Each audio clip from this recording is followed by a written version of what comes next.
Alors, je me présente. Je suis président du conseil, en gros Premier ministre, hein, et je suis depuis 6 mois.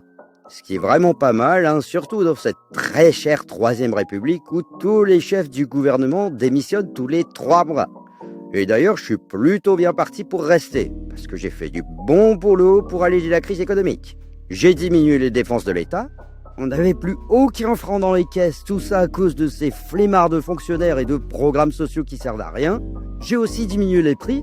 Bon, ça a diminué les salaires ensuite. Mais au moins, notre monnaie nationale garde sa valeur. Et au moins, grâce à ma politique, nous ne tomberons pas dans l'illusion d'une intervention. Rien que d'y penser, ça me débecte. D'une intervention de l'État. Contrairement à ces idiots d'Américains là avec leur New Deal. Eux, je vous le dis, ils foncent droit vers le communisme. Vous n'êtes donc pas de gauche? Si. Je suis chef d'un gouvernement d'union nationale, certes, mais au niveau des partis, je suis socialiste indépendant. Vous entendez quoi par indépendant? En gros, je suis socialiste, mais pas trop. Oui bon, ça on l'avait deviné. Alors vous voyez le mec que vous venez d'entendre là, je peux vous dire qu'il a le cœur à gauche, mais qu'il a le portefeuille bien à droite, hein. Et c'est pas le seul. Des faux gauchistes, on en a pléthore. Regarde le parti radical. Il a de radical que le fait d'être radicalement modéré, hein. Et c'est avec ce genre de mieux au pouvoir que depuis 1918, on n'a pas de programme. En revanche, si tu te décales un peu plus à gauche, là ça gueule, vive la dictature du prolétariat. Il n'y a pas d'entre-deux. Alors je peux te dire que je me sentais bien seul d'être radical, mais pas trop au début. Et puis, d'un coup, j'ai eu un éclair de génie. Et si je rassemblais tous ces groupes qui peuvent pas se blairer sous mon égide? Et c'est comme ça que j'ai uni la gauche. Qu'est-ce que vous en pensez, monsieur Laval? Mais, vous savez qu'actuellement, j'essaye de me retenir de rire. Non mais franchement, la gauche, au pouvoir, plutôt devenir allemand, non? Non mais, si le Front Populaire gagne, c'est qu'il y a un complot. Il y a 2 ans, les émeutes d'extrême droite, elles ont fait peur à beaucoup de monde. Ils ont quand même quelques chances. Tu vois bien qu'ils savent pas diriger quand même. À ce que je sache, vous non plus. Pour le sort des ouvriers ou pour relancer l'économie, vous n'avez rien fait. Justement, c'est le but de rien faire. Ça s'appelle le capitalisme. Mais vous n'avez rien fait non plus en termes de politique extérieure. Politique quoi? Mais monsieur, vous avez vu qui est arrivé au pouvoir en Allemagne? Ah oui, Aruf Hiver. Tiens, j'hésite à me faire la même moustache d'ailleurs. Eh bien cet homme déclare haut et fort prévoir une revanche contre la France. Comment réagissez-vous face à cela? Oh, mais vous allez pas me poser ces questions complotistes non plus. Ça fait 15 ans que Mussolini braille les mêmes âneries, et est-ce que depuis il a déclaré ne serait-ce qu'une seule guerre?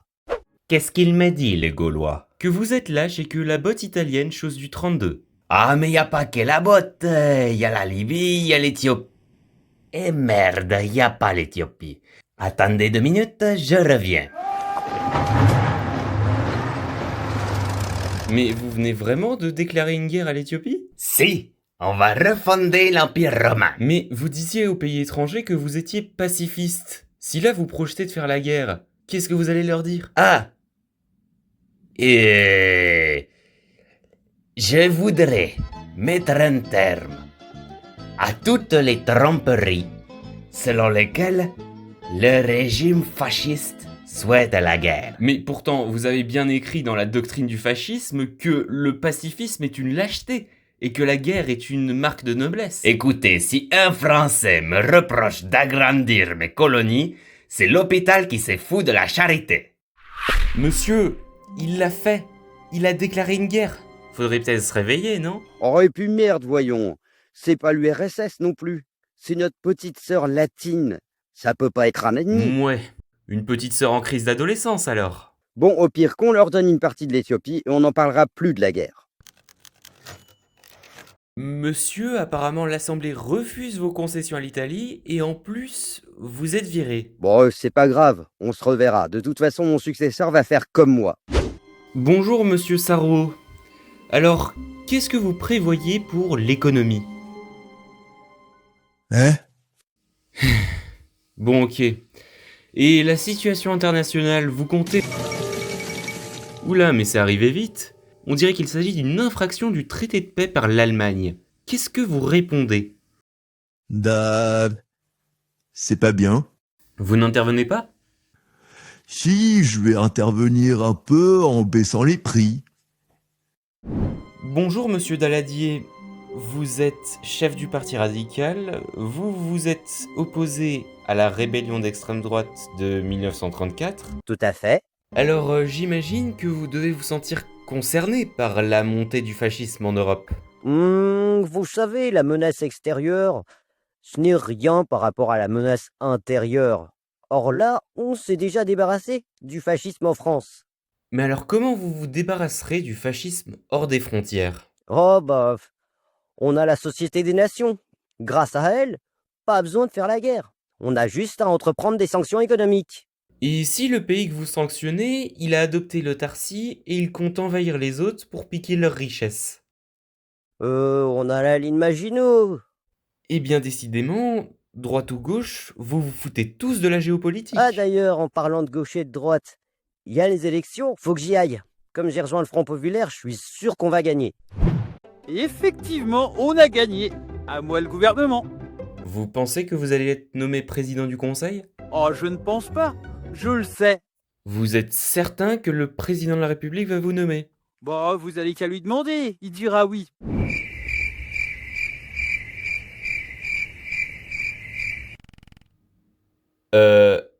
Bonjour?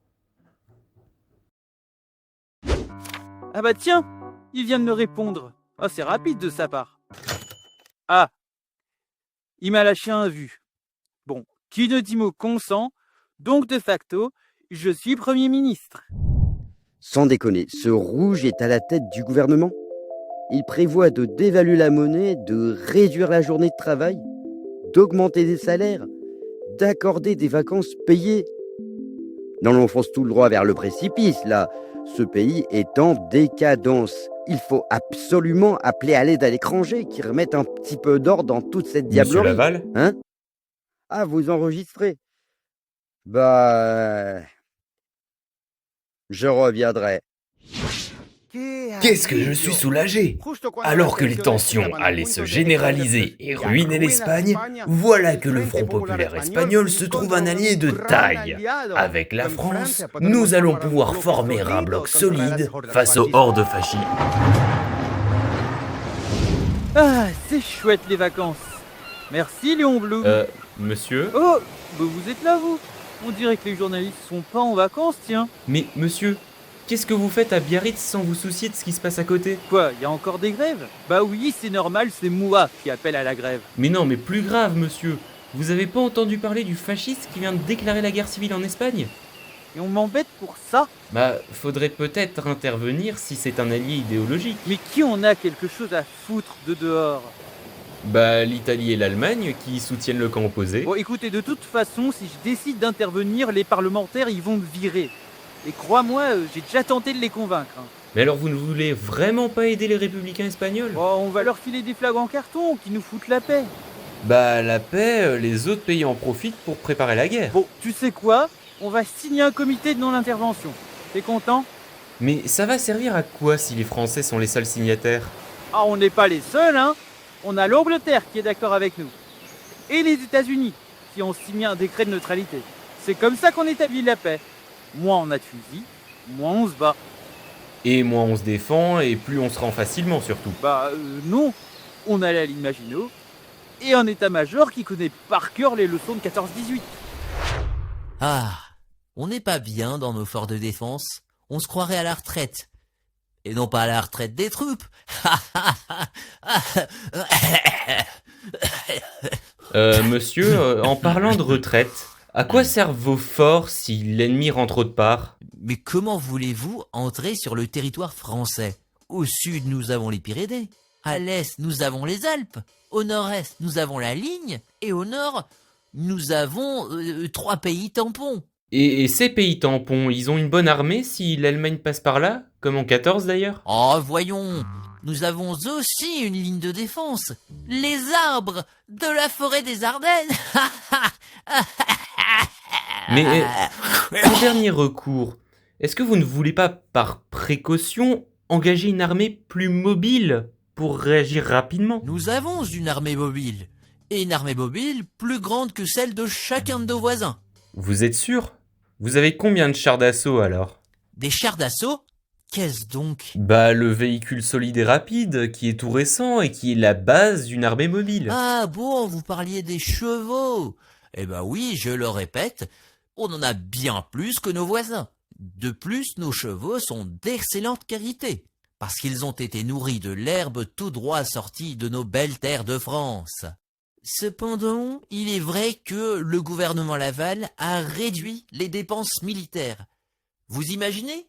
On était en pénurie d'herbe. Une tragédie pour l'armée nationale. Eh bien, monsieur Bloom, on dirait que vos réformes n'ont pas trop marché. Bah, pourtant, j'ai tenté de faire comme les Américains pour améliorer le sort du prolétariat. Oui, mais vous, les Français, vous ne parlez qu'en termes de social. Vous ne pensez jamais à l'économie. Les quoi? Bah, fallait s'y attendre à ce que augmenter les salaires, ça augmente les prix, ce qui diminue la consommation, ce qui diminue le salaire. Au final, avec ces réformes, vous vous êtes mis à dos la classe ouvrière, les patrons, la droite et même les gens de votre camp. Bon, on va faire une pause alors. Faire une pause dans les réformes?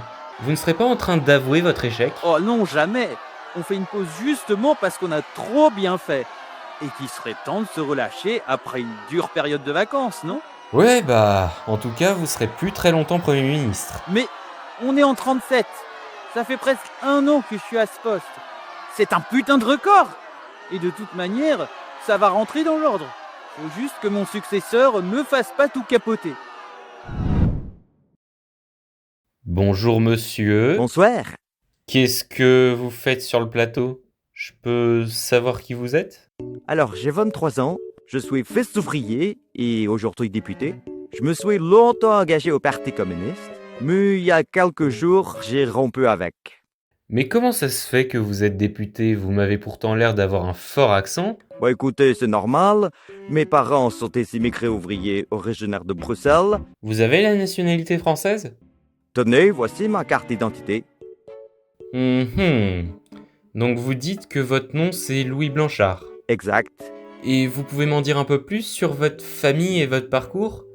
Eh bien, j'ai été éduqué par une famille extrêmement attachée à la cause prolétarienne, mais aussi à l'internationalisme. Je suis donc naturellement tombé amoureux des livres de Marx et je me suis inscrit très jeune au PCF. Et pourquoi vous avez quitté le parti? Premièrement, parce qu'ils sont alliés au Front populaire, qui a complètement foiré les réformes et qui va perdre le pouvoir. Deuxièmement, parce qu'un système de parti, ça divise le peuple. Or, notre but, c'est que tous les prolétaires et même les autres s'unissent. Donc mieux vaut tous les inclure pour les rassembler, peu importe leur parti. Troisièmement, parce que même si les communistes veulent d'un monde sans frontières, moi, je veux d'un monde sans frontières qui soit français. Vous êtes donc nationaliste? Je suis avant tout un défenseur de l'épanouissement des ouvriers. Vous m'avez pas l'air très convaincant. Pourtant, ces valeurs, je peux vous dire qu'elles sont dans mon sang depuis des générations. Rien que mon arrière-grand-cousin, c'était un écrivain socialiste avant l'heure. Alors que la France était encore sous la monarchie de Juillet, il a écrit un best-seller intitulé « L'extinction du paupérisme ». L'auteur de L'extinction du paupérisme? Mais c'est Napoléon III dont vous me parlez. Ah bon? J'ai vu l'arrivée instantanée de ce beau jeune homme charismatique qui enflamme les foules, et c'est un symbole d'espoir. Enfin, on n'aura plus besoin de s'allier à ces messieurs fallacieux du Front populaire. J'ai directement appelé mon parti à le soutenir, pour qu'il puisse nous servir à monter en popularité. Mais il a quitté votre parti. Comment ça se fait que vous soutenez quelqu'un d'extérieur?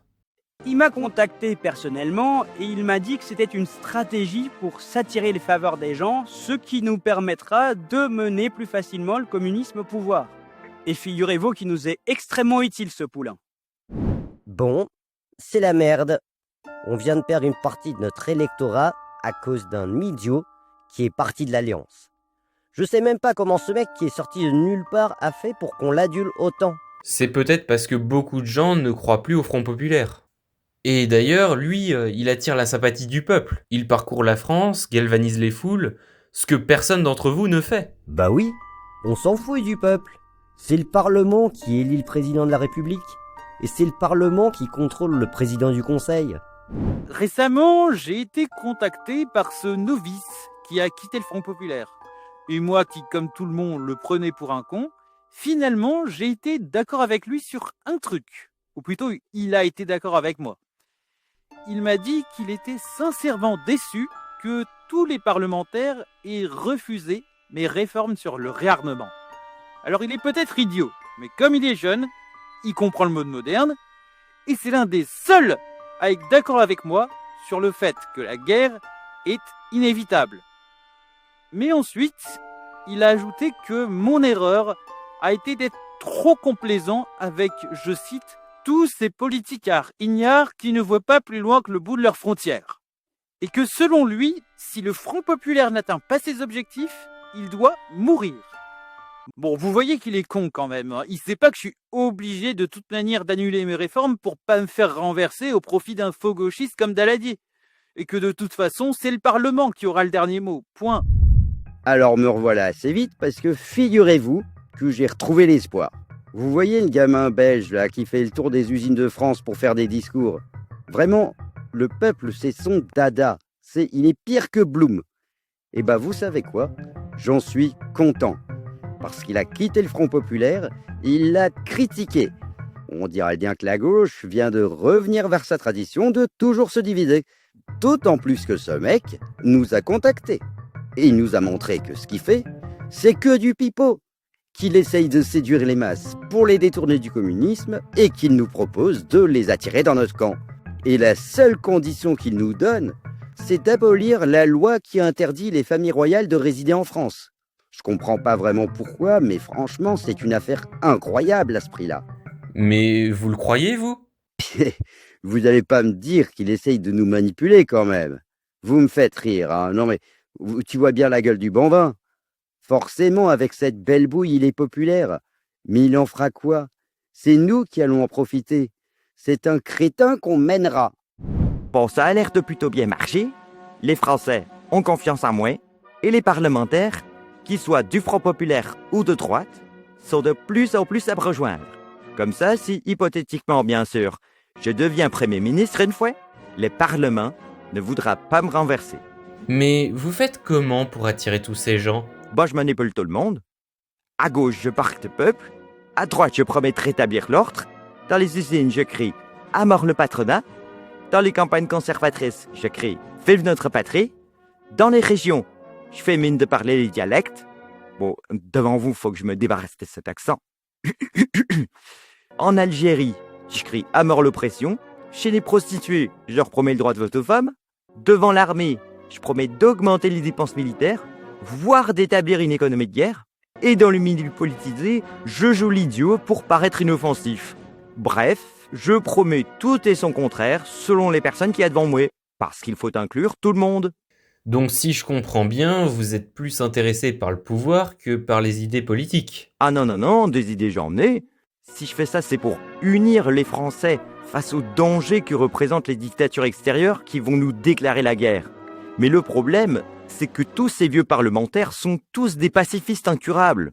Alors, face à leur illusion et à l'urgence de la situation, il faut détruire le Parlement et rétablir un pouvoir exécutif fort qui pourra gérer la crise. En gros, vous voulez juste abolir la République. Non, c'est pas vrai. Je ne veux pas abolir la République. Je veux abolir la Troisième République, toute archaïque qui n'a de toute façon plus d'espérance de vie. Et comment vous comptez la détruire ? On en reparlera quand je serai Premier ministre, hein. Là, j'ai pas le temps, faut que je me pointe en Bretagne pour attirer les indépendantistes. Bon, on est au mois de juin, Blum vient de démissionner. L'atmosphère est assez tendue, mais je dirais que tout n'est pas perdu. C'est vrai que la coalition de ce petit morveux est en train de monter, mais son chef de file, là, le Louis Blanchard, il sort totalement de la tradition politique. Il pourra jamais gagner. C'est le fou de l'autobus, ce gosse. Et d'ailleurs, l'autre jour, il me propose de rejoindre son alliance, en m'écrivant, je cite, « Monsieur, choisissez judicieusement, car je sens que si vous faites le mauvais choix, un bonapartiste risque de revenir au pouvoir. Non mais franchement, vous voyez le genre de conneries qu'il peut déblatérer? Il est trop mignon ce Louis Blanchard. Non mais sans déconner, avec ses discours, peut-être qu'il sera nommé, mais nous les députés, on va lui foutre une motion de censure à la gueule. Et ce sera fini pour sa carrière. Et il retournera pleurer chez sa maman qui lui préparera des gaufres. Une motion de censure qui dit « Eh ben justement, ça m'arrange. Vous savez quoi, là, à l'instant, le président de la République vient de me nommer Premier ministre. Et comme demain, j'aurais proposé à l'Assemblée la simple décision d'augmenter le budget de l'armée de 1 franc, tous ces pacifistes, ou devrais-je dire ces parasites, vont se réveiller, tous scandalisés, ils vont se retourner contre moi, pendant que moi, je prouverai au peuple que rien ne peut être changé tant que ce foutu Parlement tire des ficelles. L'inflation et le chômage augmentent, c'est la faute du Parlement. Les réformes se sont arrêtées, c'est la faute du Parlement. Nous sommes à la veille d'une guerre que nous allons perdre, c'est la faute du Parlement. Ces hommes politiques, gâteux, corrompus et manipulateurs ont oublié qu'ils sont à leur poste parce que le peuple leur a fait confiance. Une confiance illusoire qui ne fonctionne plus à présent, tant ils ont abusé de leur pouvoir.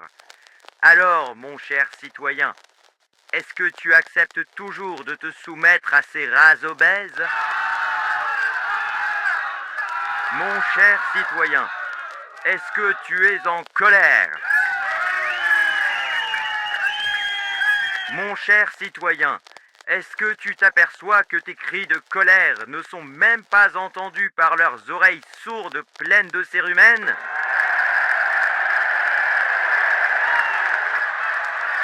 Dès lors, crions encore plus fort jusqu'à l'anéantissement du Parlement, la cause de tous nos problèmes. Vous avez déclenché une émeute ?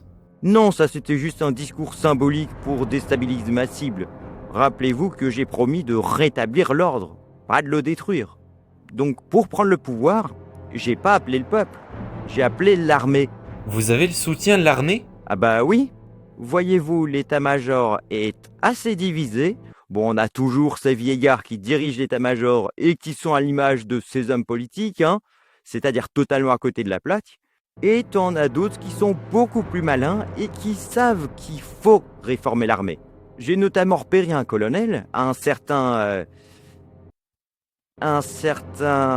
Excusez-moi, j'ai oublié son nom. Gérard de Gaulle. Alors lui, au moins, il est plutôt jeune, il comprend que la guerre, ce sera pas facultatif et que pour gagner, il faudra moderniser l'armée. Et je lui fais comprendre que s'il me soutenait, j'allais la lancer, cette modernisation. Pour ça, je vais adapter la production à la guerre de mouvement, notamment aux chars. Et en parlant de chars, devinez ce qui va fortement m'aider dans 3, 2, 1...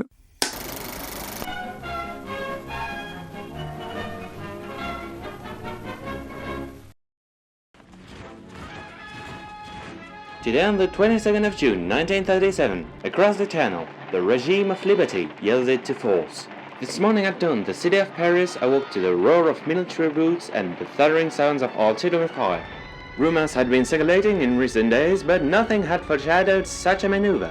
A crowd of communist rioters, assisted by the regular army, assaulted the Palais Bourbon at the Élysée Palace. The Republican Guard, largely destabilized by infiltrations within its ranks, was unable to put up resistance. President Lebrun, taken by surprise in his residence, has been placed under provisional detention and heavy surveillance. High-ranking officials have either fled the capital or been captured. The legislative and executive bodies have been dismantled by order of the movement's head, newly self-proclaimed head of the provisional government. The latter follows a long French tradition. Louis Blanchard, at the young age of 22, hardly hides his grin. But how did this Belgian novice succeed to bring down an institution dating back 60 years? Does he plan to establish a dictatorship and threaten Europe with a new great-scale war, or is he a mere figure used by his party? Shiley, the new strongman of the country, is going to answer these questions in his first speech to the French. Français, nous encourons en ce moment de grands dangers d'anéantissement de notre prospérité. À l'intérieur, l'instabilité gronde. Nos ingénieux entrepreneurs craignent leur faillite, tandis que nos vaillants travailleurs expriment encore leur colère légitime.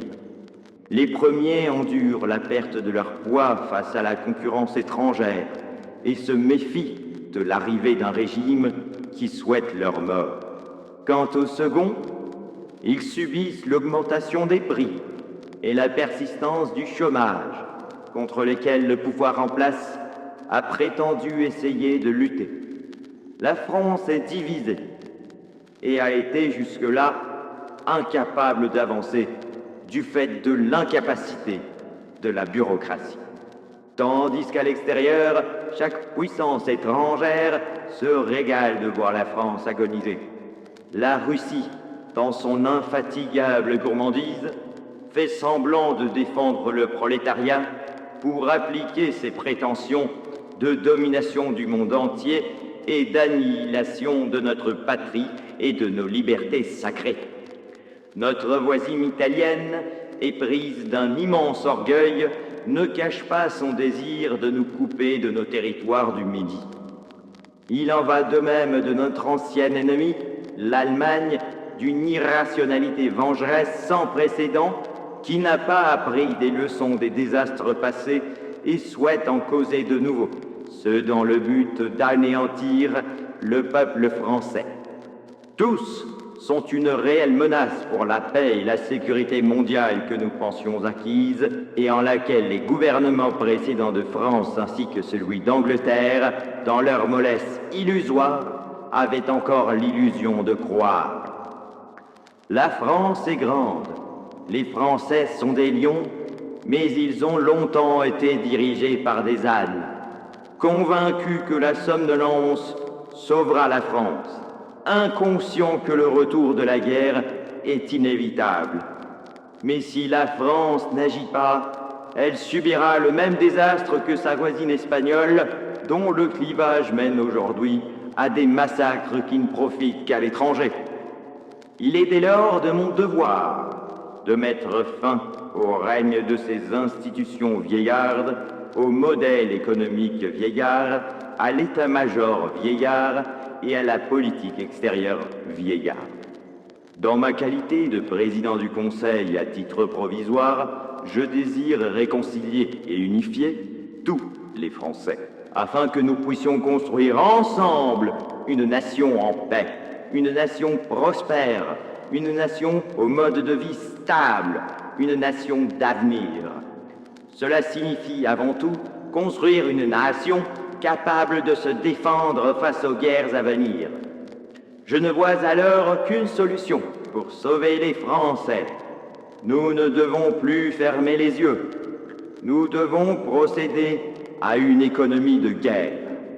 Celle-ci sera le moyen de rassembler les citoyens contre le réel danger extérieur. Celle-ci améliorera la qualité de nos produits technologiques par la voie de la recherche et procurera du travail à tous nos braves ouvriers.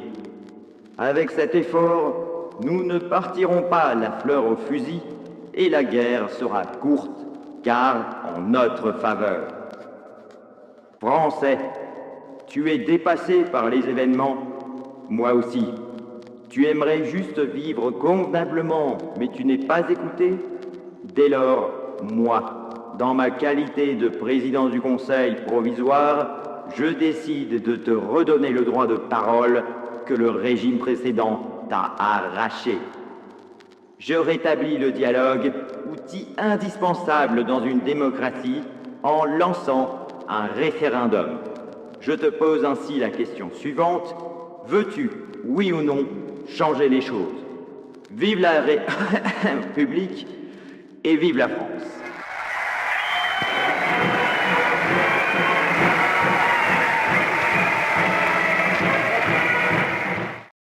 Pourquoi ce référendum ?